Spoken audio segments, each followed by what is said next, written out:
கிவிலோயா சிங்கள குடியேற்ற திட்டம் வேண்டாம். தமிழர் பகுதியில் இன்று பாரிய எழுச்சி போராட்டம் முன்னெடுப்பு. அபிவிருத்தி என்ற போர்வையில் தமிழ் மக்களின் வாழ்வுரிமையை பாதிக்கும் கிவில் ஓயா திட்டத்திற்கு எதிர்ப்பு தெரிவித்து நெடுங்கணியில் கண்டன பேரணி ஒன்று இன்றைய தினம் முன்னெடுக்கப்பட்டுள்ளது. ஒன்றிணைந்த தமிழ் கட்சிகளின் ஏற்பாட்டில் வவுனியா நெடுங்கணி பேருந்து நிலையத்தில் ஆரம்பமான குறித்த ஆர்ப்பாட்ட பேரணி பிரதான வீதி வழியாக வவுனியா வடக்கு பிரதேச செயலகம் வரை ஊர்வலமாக சென்றது. அங்கு ஜனாதிபதிக்கு வழங்குவதற்கான மகஜர் வவுனியா வடக்கு பிரதேச செயலாளரிடம் கையளிக்கப்பட்டுள்ளது.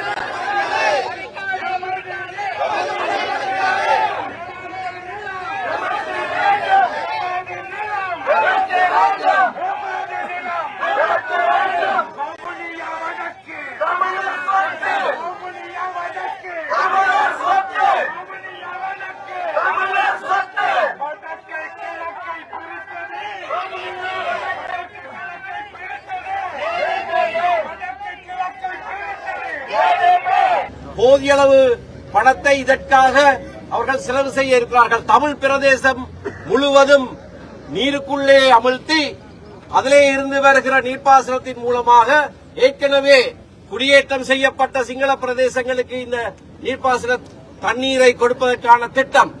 அதிலேயும் விசேஷமாக இந்த திட்டத்திலேயே சொல்லப்பட்டிருக்கிறது, புதிய குடியிருப்பாளர்களையும் கொண்டு வந்து அங்கே அமர்த்துவார்கள் என்று. இப்பொழுது இருக்கிற அந்த பிரதேசங்களிலே தமிழ் மக்களை குடியேற்ற முடியாது. ஏனென்றால் அங்கே ஏற்கனவே குடியேற்றப்பட்டவர்கள் 100% சிங்கள மக்கள் குடியேற்றப்பட்டிருக்கிறார்கள். எப்படியானவர்களை எல்லாம் கொண்டு வந்து குடியேற்றினார்கள் என்று எங்களுக்கு தெரியும். தமிழ் மக்களை இந்த வேளையிலே கொண்டு போய் அங்கே குடியேற்றுவது என்பது முற்று முழுதும் அசாத்தியமான ஒரு விடயம். ஆகையினாலே இந்த திட்டத்தை அமுல்படுத்துவது என்பது நீண்ட காலமாக பல்வேறு அரசாங்கங்கள் மாறி மாறி வந்தபோது கொண்டு வரப்பட்ட ஒரு திட்டத்தின் நீட்சியாகத்தான் இது காணப்படுகிறது. இந்த அரசாங்கம் மிக தெளிவாக ஒரு வாக்குறுதியை கொடுத்திருந்தது. அதாவது இனப்பெரம்பலை மாற்றுகிற எந்த அபிவிருத்தி திட்டத்தையும் நாங்கள் அமுல்படுத்த மாட்டோம் என்பதை எழுத்திலே தெளிவாக சொல்லி இருக்கிற அந்த அரசாங்கம் தான் இப்பொழுது அதற்கு உத்தியோகபூர்வ அனுமதியை கொடுத்து அந்த திட்டத்தை நடைமுறைப்படுத்த இருக்கிறார்கள். ஆனபடியினால்தான் இது சரித்திர முக்கியத்துவம் வாய்ந்த ஒரு நிகழ்வு. இலங்கை அரசாங்கம் சுதந்திரம் அடைந்ததற்கு பிற்பாடு தொடர்ச்சியாக சிங்கள குடியேற்றங்கள் என்பது மிக வேகமாக ஏற்படுத்தப்பட்டிருக்கின்றது. இந்த சிங்கள குடியேற்றங்கள் என்பது விவசாய அபிவிருத்தி என்ற பேரிலும் நீர்ப்பாசனம் என்ற பெயரிலும் இந்த சிங்கள குடியேற்றங்கள் தொடர்ச்சியாக வந்து கொண்டிருக்கின்றது. இன்றைக்கு கிழக்கு மாகாணம் மிக பெருமளவில் சிங்கள குடியேற்றம் நிறைந்த பிரதேசமாக அம்பாறை மாவட்டம், திருகோணமலை மாவட்டம் மாற்றப்பட்டிருக்கிறது. இப்பொழுது மகாவலி என்ற பெயரில் மட்டக்களப்பிலும் இவ்வாறான நடவடிக்கைகள் ஆரம்பிக்கப்பட்டிருக்கிறது. முல்லைத்தீவு, வவுனியா போன்ற மாவட்டங்களில் இவர்கள் 25, அதாவது வடக்கு மாகாணத்தில் 25% சிங்கள மக்களை குடியேற்ற வேண்டும் என்ற ஒரு அரசின் கொள்கை யுத்தத்துக்கு பின்னர் இருக்கிறது. கொழும்பில் பட்டதாரிகள் என்று பாரிய போராட்டம் முடங்கியது. வீதிகள் போலீசார் குவிப்பு. கொழும்பில் ஜனாதிபதி செயலகம் முன்பாக பாடசாலையில் கற்பித்தல் பணியில் ஈடுபட்டுள்ள அபிவிருத்தி உத்தியோகத்தர்கள் நிரந்தர அல்லது பயிற்சி அடிப்படையில் ஆசிரியர் சேவைக்கு உள்வாங்க கோரி இன்றைய தினம் பாரிய போராட்டம் ஒன்றை முன்னெடுத்துள்ளனர்.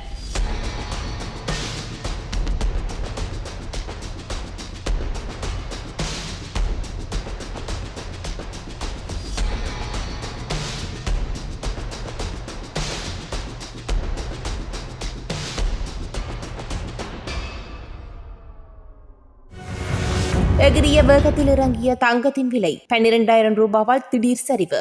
கொழும்பு செட்டியார் தெருவின் இன்றைய தங்க விற்பனை நிலவரப்படி ஒரு பவுன் தங்கத்தின் விலை 12,000 ரூபாய் வரை குறைந்துள்ளதாக தெரிவிக்கப்படுகின்றது. அதற்கு மேல் இன்று 22 கேரட் ஒரு பவுன் தங்கம் 3,38,600 ரூபாவுக்கு விற்பனை செய்யப்படுகின்றது.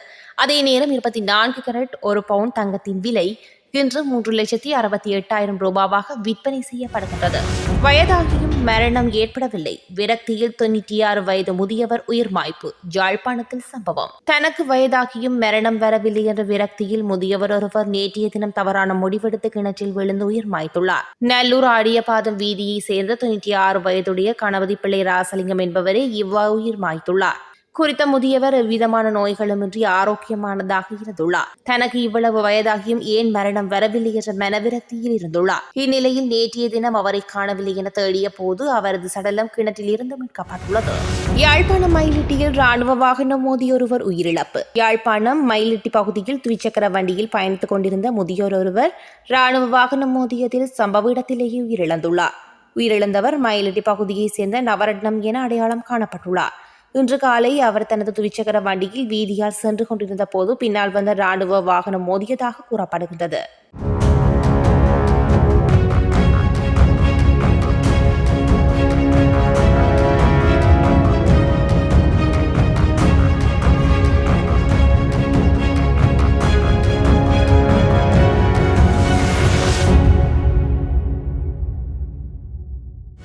முல்லைத்தீவிலும் அட்டகாசமான அபகரிப்புகள் நடைபெற்றுக் கொண்டிருக்கின்றன. இந்த கிபிலோயா என்ற திட்டத்துக்குள் அவர்களுடைய திட்ட அறிக்கையிலேயே கிடக்க என்னென்றால், இந்த திட்டத்தால் பயனடைய போகின்றவர்கள் யார் என்றால் 4372 குடும்பங்கள், ஏற்கனவே குடியேற்றப்பட்ட குடும்பங்கள் பயனடைய போகின்றவர்கள். இதைவிட 1672 குடும்பங்கள் குடியேற்றப்பட உள்ள குடும்பங்கள். அப்படி என்றால் எங்களோட தமிழ் மக்கள் ஒருவருக்கும் இதனால் பயனும் இல்லை, ஒன்றுமில்லை. ஆனால் ராமன்குளம், கொட்டோடக்குளம், சன்னமுற்றகுளம், திரிவச்சகுளம், இப்படி குளங்கள், ஏராளமான குளங்களை அபகரிக்கின்றார்கள். இப்படியான ஒரு பக்கம் குளங்களோடு சேர்ந்த வயல் நிலங்களை அபகரிக்கின்றார்கள். இது இவ்வளவும் தமிழர்களுடைய பூர்வீக சொத்து. இப்படியான நிலைமையில ஒரு மோசமான, ஒரு கீழ்த்தரமான நடவடிக்கைகளை செய்து கொண்டிருக்கின்றார்கள். ஒரு விடயத்தை குறிப்பிடுகின்றேன். எங்களுடைய யாழ்ப்பாண நூலகம் எரிக்கப்பட்ட போதும், யாழ்ப்பாண நூலகம் எரியூட்ட ஃபைட் நடந்து கொண்டிருக்குது, சண்டை நடந்து கொண்டிருக்குது.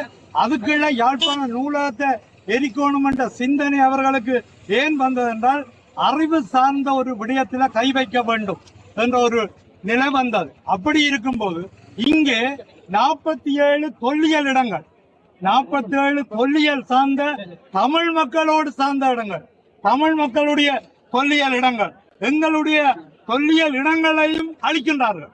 இதிலே இருந்து ஒன்றை விளங்கிக் கொள்ளுங்க, எங்களுடைய பூர்வீக தமிழ் இடங்கள் என்று நாங்கள் சொல்லக்கூடிய தொல்லியல் இடங்கள் கூட இங்கே அளிக்கப்படுகின்றது. ஆனால் காரணம் என்ன? எங்களுடைய தமிழ் மக்கள் இங்கே ஏற்கனவே வவுனியா வடக்கில கல்வியால நாங்கள் வீழ்ந்து கொண்டிருக்கின்றோம். காரணம் என்ன? இவர்கள் இப்படி காணி பிடிக்க என்னென்று இருக்கிறது மக்கள், இப்படியான நிலைமைகள் இருக்குது. வவுனியா வடக்க நாங்கள் காப்பாற்ற வேண்டும் என்றால் நாங்கள் எல்லோரும் போராடத்தான் வேணும்.